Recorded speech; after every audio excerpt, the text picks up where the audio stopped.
Hello everyone, welcome to my channel academy डिग्नो।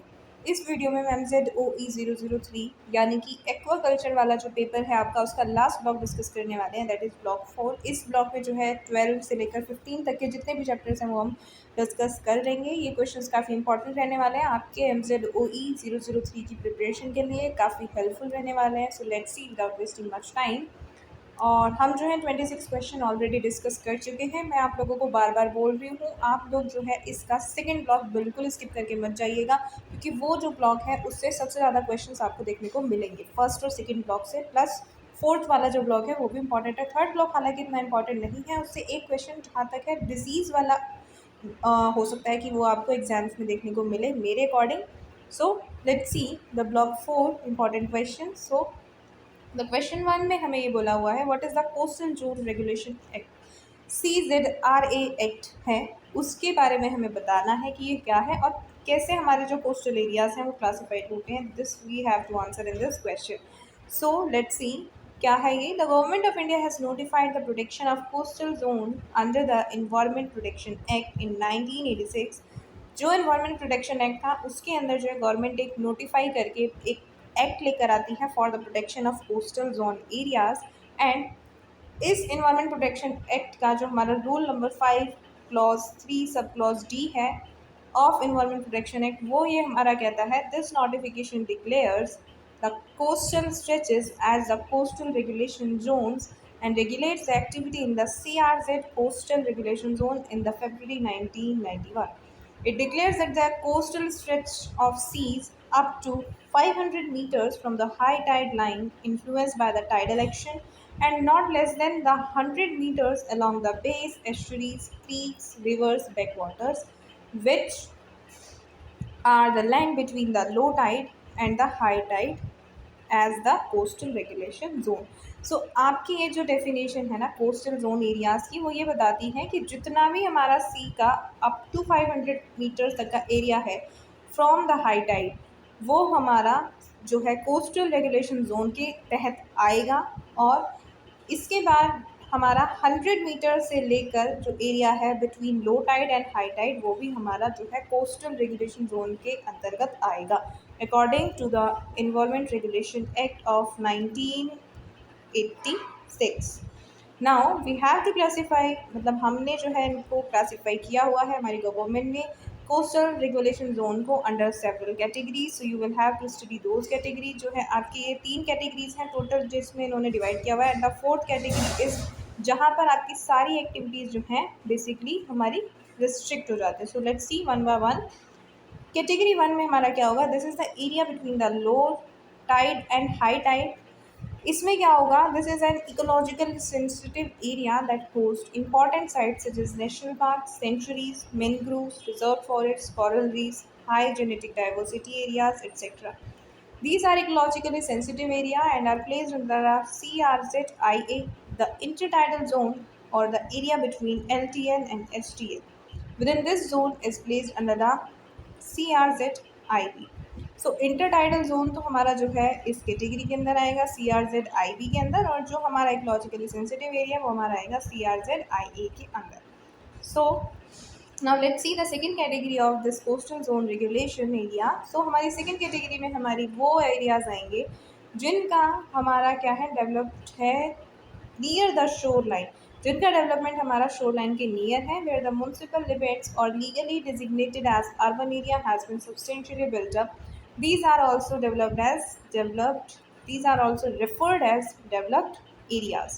सो वो हमारे जो भी हमारे थोड़े बसे हुए शहर हैं नियर द शोर लाइन, इनको हम कैटेगरी 2 के अंदर रखेंगे। और कैटेगरी 3 के अंदर हमारा आएगा, this category belongs to those area that are relatively undistributed and doesn't fall in the category 1 और 2। ये वाले एरिया जो हैं ये हमारे ना ही तो 1 कैटेगरी को सेटिस्फाई करेंगे ना ही सेकंड कैटेगरी को करेंगे, तो इनको हमने जो है थर्ड में डाल दिया। They include the coastal zone in the rural areas and the areas which are within the municipal limits but not substantially built up. In this category, the area up to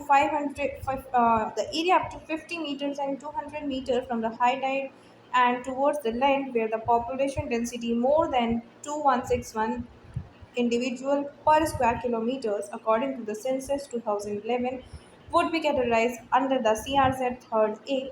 and CRZ third B respectively. So जहाँ हमारे जो है ये satisfy कर दे condition को, उसको आप जो है थर्ड कैटेगरी के अंदर बोलोगे। With in the rural limits जो है वो हमारी ये सेकेंड थर्ड कैटेगरी ए में आएगा, और जो दूसरे वाली कैटेगरी है अर्बन वाली वो हमारी थर्ड बी में आएगा, जो हमारी डिफाइंड भी नहीं है और फर्स्ट कैटेगरी में भी नहीं आती हैं। सो यहाँ पर हमारी थर्ड कैटेगरी भी खत्म हो जाती है। Now let's see the fourth category. ये जो कॉन्सेप्ट्स है ना, ये आपको थोड़े फैक्चुअल है, हालांकि माइंड में आपको ये याद ही करके जाने पड़ेंगे। इसमें ऐसा कोई चीज़ नहीं है जो आप अपने आप से बनाकर लिख पाएँ। These area include the coastal stretches in the Lakshadweep, Andaman Nicobar, and other small islands that are not categorized as category 1, 2, and 3. They are further categorized at CRZ 4th A for the water area and seabed area between LTL on seaward side and up to 12 nautical miles, while CRZ 4th B is designated for the area between water area and bed area till where the LTL has influenced on the opposite side of the bank. सो ये हमारी category 4 भी यहाँ पर ख़त्म हो जाती है। Now let's see the 28th question. In this question हमसे ये बोला हुआ है कि what are the factors regulating the price of fish in a market. हमें ये बताना है कि भाई जो फिश के प्राइसेस होते हैं वो किन फैक्टर्स पर हमारे रेगुलेट किए जाते हैं। 10 मार्कर क्वेश्चन है और आने की काफ़ी चांसेस भी ये रखता है। सो let's see the price of fish in the market is influenced by the combination of economical, biological and environmental social factors. These factors interact to determine the both supply and demand, which ultimately affect the market prices. So supply और demand पे ही हर चीज़ है, अगर किसी चीज़ की demand है तो supply भी है।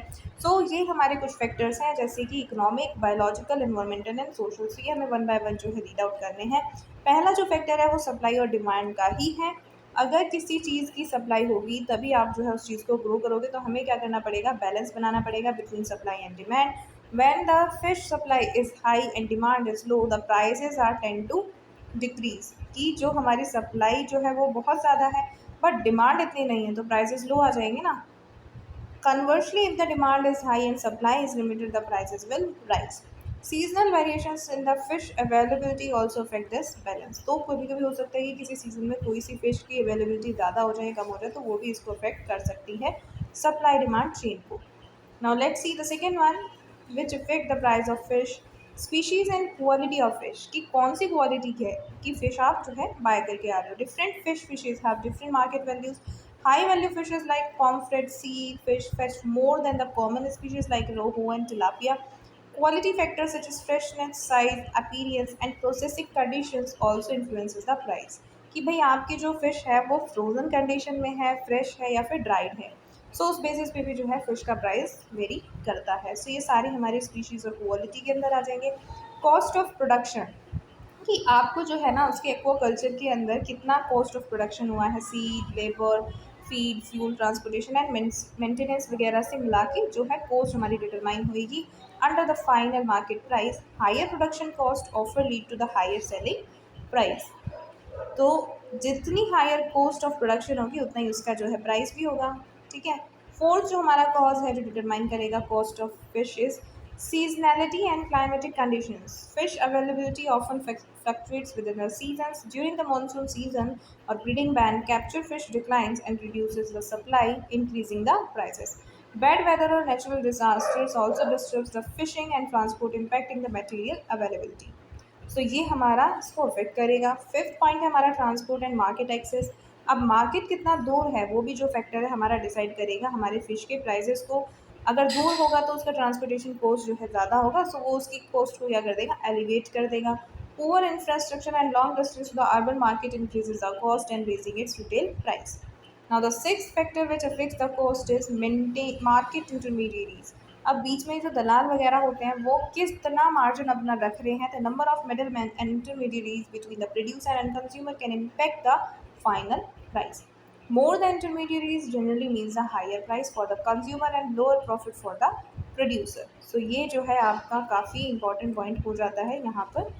नेक्स्ट हमारा गवर्नमेंट पॉलिसीज़ कैसी हैं और रेगुलेशन कैसा है गवर्नमेंट का। गवर्नमेंट जो है कभी कभी जो है कंट्रोल करने की कोशिश करती है, जैसे फिश बैन, पोचिंग वगैरह पे रेगुलेशन के लिए लॉज लेकर आती है। सब्सिडीज़ कितनी दे रही है, इंपोर्ट एक्सपोर्ट पॉलिसीज़ कितनी लीनियंट हैं या फिर कितनी जो है टाइट पॉलिसी अपना रही है government. Taxes influences of supply and market prices. Supportive policies can stabilize the price while restrictions may rise them. Now, the eighth factor for this market price is consumer preference and income level. अब भाई हर किसी की preference होती है based on taste, health benefits and cultural significance of certain fish can be driven up the demand and pricing. Additionally, in the areas with higher income level, consumers are willing to pay more for the premium fish products. So जाहिर सी बात है कि अगर income high है so your cost of living is also high, so वहाँ पर जो consumers होते हैं वो are ready to pay for the premium products. Now the next question is, what are the difference between the cooperative and a charitable organization? So you will have to write down the difference between the cooperative and charitable organization. Basically जो charitable organization है वो non profit organization होती है और जो cooperative होती है वो for profit purpose के लिए different जो organizations है वो एक साथ आती है. अब हमें इसमें question में आगे ये भी बताना है what are the objectives of cooperatives and also explains its characteristics. So let's see first of all what do you mean by cooperative. So according to the definition given by ILO International Labour Organization, ये definition देती है. जो भी हमारी जो definition किसी के through आती है जैसे कि WHO या फिर ILO के थ्रू, तो उसको आपको कोट करके as it is word to word inverted comma में लिखना होता है. अदरवाइज आप जो है अपने वर्ड में लिख दीजिए, उस ऑर्गेनाइजेशन का नाम यूज़ मत कीजिए. अगर आप नाम यूज़ कर रहे हैं तो आपको हर चीज़ एज इट इज़ लिख कर आनी पड़ेगी. सो ILO has defined a cooperative society as an association of a person, usually limited means, who have voluntarily joined. अपनी मर्जी से ज्वाइन करते हैं लोग together to achieve a common end through the formation of democratically controlled business organization.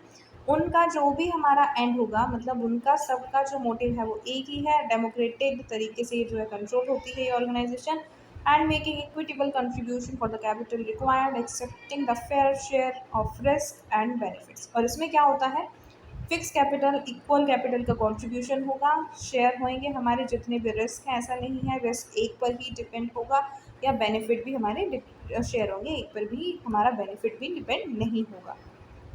Now what are the objectives of cooperatives. Cooperative का जो हमारा primary objective है वो है हमारा provision of livelihood to the people in the coastal area through equitable and efficient fishing business.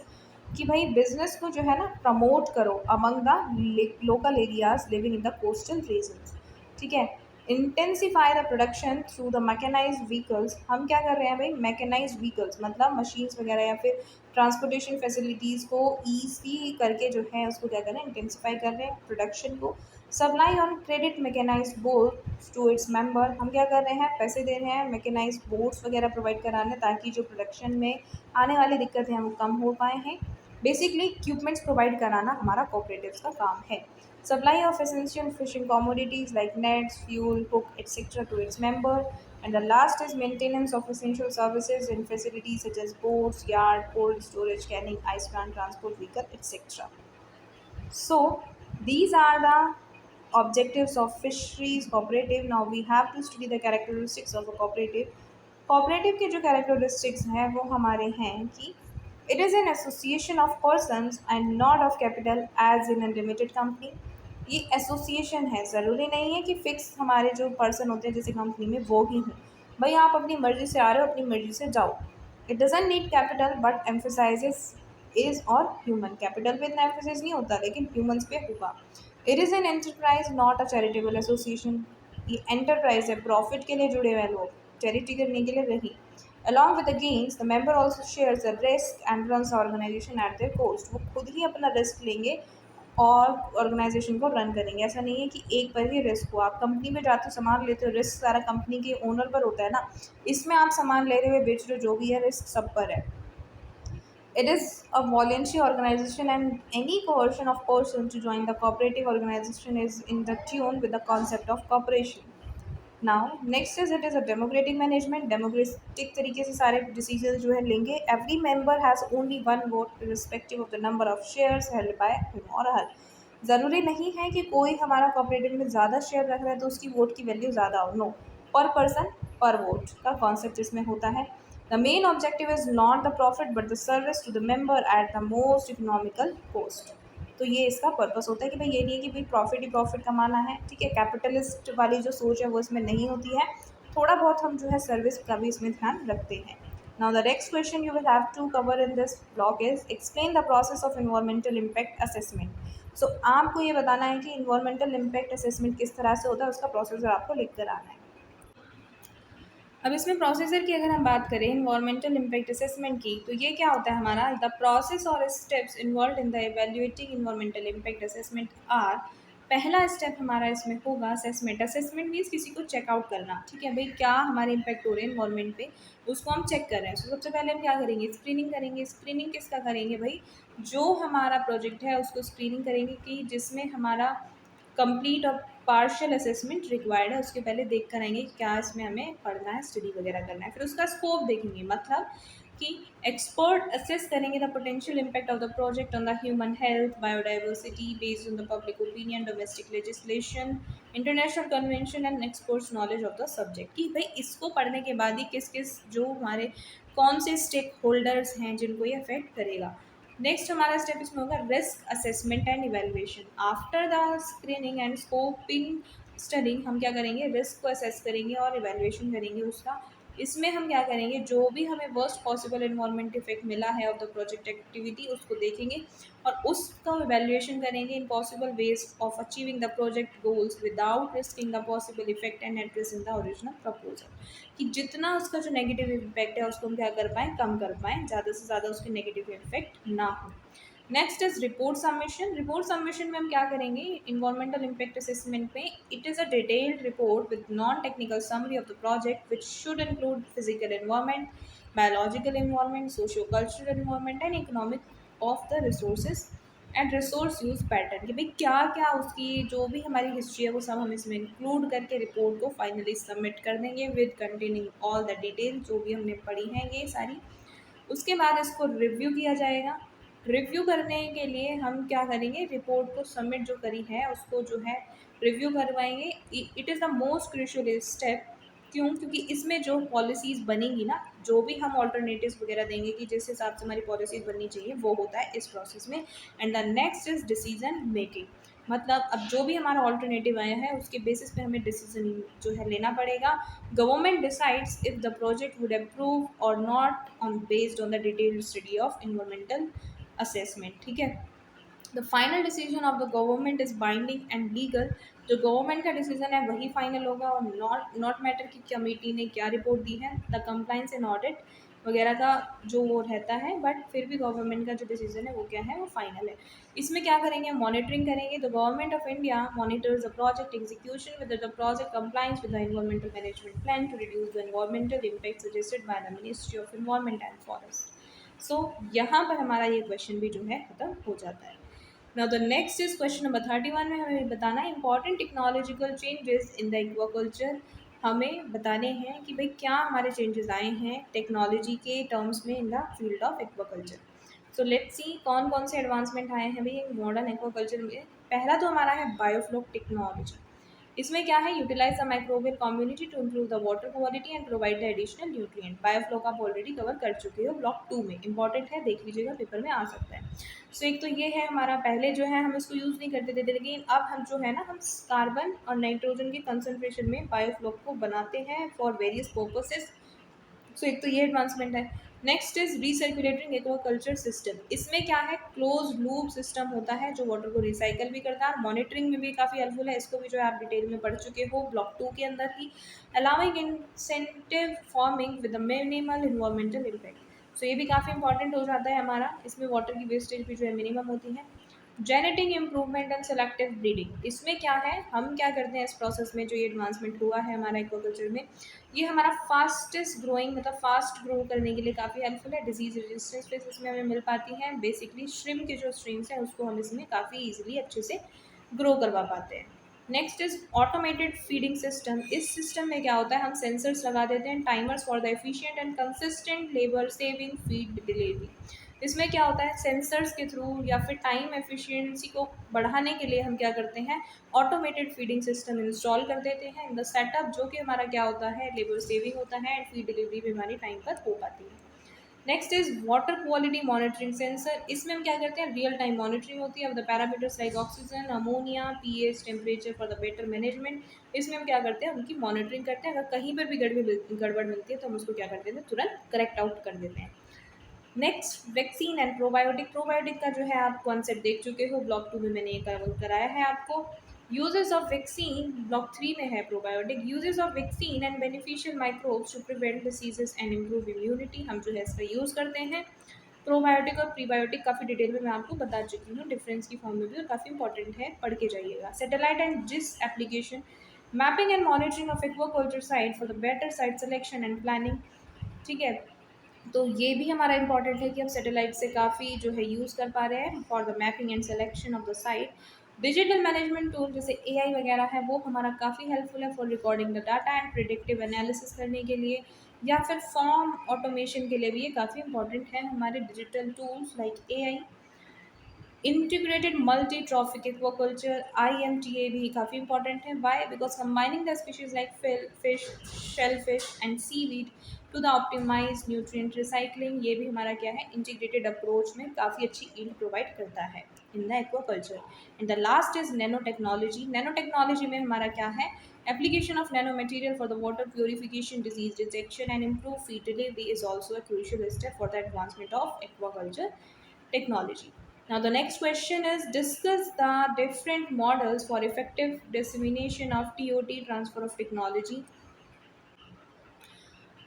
So the transfer of technology is a critical component in bridging the gap between the research institution and end users. तो ये हमारा क्या है, research में जो हम जो institutions जो भी टेक्नोलॉजी बताते हैं और एंड यूज़र जो फाइनली उस टेक्नोलॉजी को यूज़ करते हैं, तो ट्रांसफर ऑफ टेक्नोलॉजी हमारा एक क्रूशियल जो हमारा कंपोनेंट है।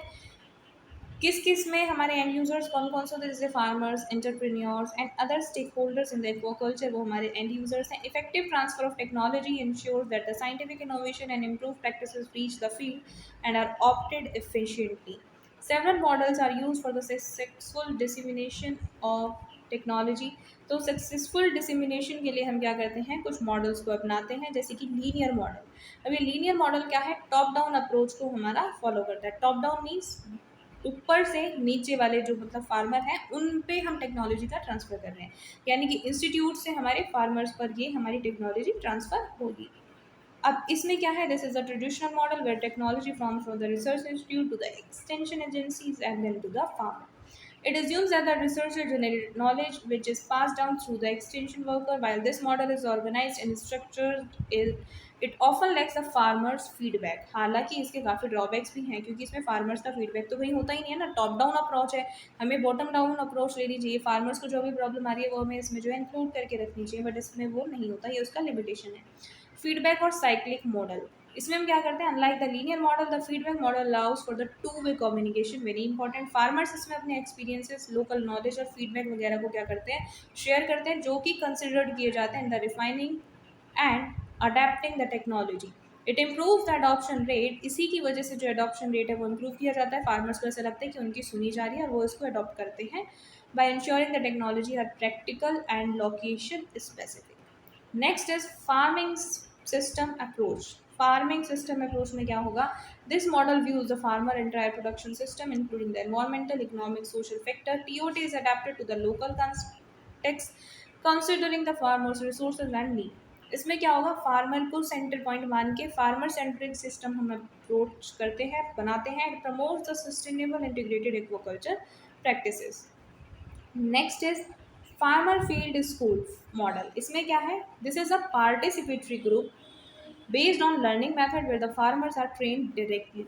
इसमें स्कूलिंग की जाती है फार्मर की, और फार्मर्स को ट्रेनिंग डायरेक्टली प्रोवाइड की जाती है in the field and demonstration, practical experiments, problem solving. ये प्रमोट करता है peer learning, empower farmers to become more self reliant and skilled in the decision making process. So ये हमारा था school model, farmer school model. So next is public private partnership, PPP is very important. In this model government agencies क्या करती हैं, research institution और private companies के साथ क्या करती है, कोलैबोरेशन करती हैं to deliver the technology and service. The private players often bring innovation and market access while the public institution ensures the research and credibility। तो मार्केट में जो हमारे प्राइवेट प्लेयर्स हैं वो क्या लेकर आते हैं, इनोवेशन लेकर आती है, और लेकिन जो पब्लिक इंस्टीट्यूशंस हैं वो क्या हैं, हमारे क्रेडिबिलिटी और रीच लेकर आते हैं, क्योंकि government is a sovereign, government default नहीं करती है। ठीक है, तो ये दोनों हमारे मिलकर क्या करते हैं, कमर्शियल एक्वाकल्चर में काफ़ी रोल प्ले करते हैं। Next is ICT based dimension model. इसमें हमारा क्या है, this is the use of information and communication technologies like mobile app, SMS alerts, website, social media platforms, allows for rapid and wide dissemination of technology. It helps in reaching the remote areas and young farmer quickly. So international communication technology से संचार के जो माध्यम हैं उनसे हम क्या कर पा रहे हैं, इन्फॉर्मेशन को इजीली ट्रांसफर कर पा रहे हैं through mobile app, SMS alerts के थ्रू, वेबसाइट पर एडवर्टीजमेंट वगैरह दिखाकर। ये क्या करता है, प्रमोट करता है to reach out the rural areas and among the young farmers quickly. Next हमारा है NGO and small help self help group based model. So NGO और सेल्फ हेल्प ग्रुप के बेस पे हम क्या करते हैं, टेक्नोलॉजी को पास करवाते हैं at the grass root level, क्योंकि इनका जो अप्रोच होता है वो काफ़ी मतलब बॉटम पर इनकी काफ़ी अच्छी पकड़ होती है, तो ग्रास रूट लेवल पर डिसमिनेशन कराने के लिए काफ़ी अच्छे विकल्प हो सकते हैं। Among the small scale women farmer they act as mediator facilitators helping the capacity building and trust building. So उन लोगों पर, लोकल लोगों पर इनका जो है ट्रस्ट भी होता है, इसलिए काफ़ी अच्छे मीडियम हो सकते हैं। Innovation system approach, this medium model treats the technology transfer as a part of broader innovation system where the multiple actors like researcher, farmer, policy maker यानी कि bureaucrats, input suppliers and market collaborate करते हैं और एक innovative approach के साथ जो है काम करते हैं to help the dissemination of technology. It emphasizes a networking, co-creation and knowledge sharing. Now your last question for this class is describe the possible technological future development in aquaculture, कि भाई technological development क्या हो सकते हैं aquaculture में in the coming future. So aquaculture is rapidly evolving with the help of advancement technology aimed at increasing the productivity, sustainability and profitability. The future of aquaculture will likely be shaped by the innovation that addresses the major challenges as disease management, environmental impact, feed efficiency, and climate change. Below which some of are the most promising technological development expected in the future. इसमें हमारा क्या है ना, काफ़ी challenges भी हैं, जैसे disease का मैनेजमेंट कैसे करना है वो एक बहुत बड़ा चैलेंज है, बहुत फाइनेंशियल लॉस इसमें हमें देखने को मिलता है, एनवायरमेंटल इम्पैक्ट भी इसके काफ़ी ज़्यादा होते हैं, तो उनको हम जो है इसमें टेक्नोलॉजी के थ्रू क्या कर सकते हैं, सुधार होता हुआ देख सकते हैं। जैसे कि प्रिसीजन एग्रीकल्चर, एक्वाकल्चर सॉरी, तो इसमें हम क्या करेंगे, प्रिसाइजली जो है एक्वाकल्चर को कल्टीवेट करेंगे by using the smart sensors, AI and machine learning to monitor and manage the water quality, fishing behavior, feeding health in the real time. This data-driven approach will optimize the operation and reduce the waste and improve the growth and survival rate. So AI की मदद से जो है ना हम ये सारी चीज़ें करके ऑप्टिमाइज कर सकते हैं टू द बेसिकली पैरामीटर्स को ऑप्टिमाइज किया जा सकता है, रिड्यूस किए जा सकते हैं वेस्ट, और ग्रोथ को क्या कर सकते हैं, बूस्ट कर सकते हैं। Now the second is next generation breeding techniques. अब नेक्स्ट जनरेशन ब्रीडिंग टेक्निक्स का यूज़ करके हम क्या कर सकते हैं, जेनेटिकली एडवांस ब्रीड ले सकते हैं by using CRISPR based gene editing and genome selection, जो कि काफ़ी सिग्निफिकेंट रोल प्ले करेंगे in producing fast growing disease resistant and climate resistant fish and shellfish varieties, enhancing the efficiency of breeding programmes. Now the third is alternative and sustainable feed. इसमें क्या होगा, development of insect meals, microalgae, single cell protein and lab grown feed will help to reduce the reliance on the fish meal and fish oil. इसमें हम क्या करेंगे ना, sustainable feed के through जो है बर्डन कम कर देंगे फिश मील और फिश ऑयल पर for feeding them, making the aquaculture more environmentally friendly and economically stable. Now the next is recirculating aquaculture system expansion. इस क्लोज लूप में यानी कि जहाँ पर हमारा पानी जो है रिसाइकल होता है उसको और एडवांस कर सकते हैं। लैंड बेस्ड रास system will become more common allowing intensive farming with minimal water usage, क्योंकि हम वाटर को रिसाइकल कर रहे हैं और वाटर डिस्चार्ज भी इसमें क्या है, मिनिमम होगा। This will enable aquaculture to move closer to the urban market, reducing the transport cost and causing carbon footprint also reduce. Offspring and deep sea aquaculture, हो सकता है कि हमें ऑफ शोर और डीप सी एक्वाकल्चर भी आने वाले टाइम में ज़्यादा देखने को मिले, क्योंकि हमें जो है स्पेस का काफ़ी जो है प्रॉब्लम होता है। To overcome the space and pollution issues the coastal zone open cage and submersible farming will be developed. This system can support the large scale and high value species farming in the clean, deep with minimal environmental impacts. Now the next is aquaculture robotics and automation can also be seen in coming times. Robotics will be used for the tasks such as net cleaning, feeding, monitoring fish health, and harvesting. Especially in the large commercial farmers, this will reduce the labor cost and increase the efficiency and biosecurity.